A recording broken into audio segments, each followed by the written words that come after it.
اسی قرآن مجید نے ہمیں حکم دیا وقال ربکم، اور کہا تمہارے پروردگار نے۔ اب اس میں نہ مومن اور کافر کا فرق ہے، نہ نیک اور بد کا فرق ہے۔ یہ نہیں کہا کہ ایمان والوں دعا مانگو، کافر بھی مانگ سکتا ہے، اس لیے کہ ان کا رب بھی اللہ ہے۔ نیک اور بد کا فرق نہیں کہ نمازی ہو تم دعا مانگو، جبے والوں پگڑیوں والوں تم دعا مانگو، نہیں، پینٹ شرٹ والے مانگے، جو مرضی مانگے، ہیں تو اللہ کے بندے نا۔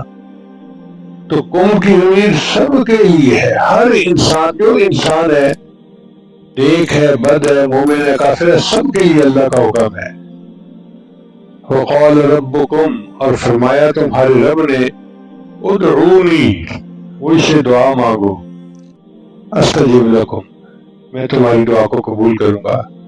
اب اللہ کا وعدہ کسی صرف نیک کے ساتھ نہیں ہے، داڑھی والے کے ساتھ نہیں ہے، ہر ایک کے ساتھ ہے۔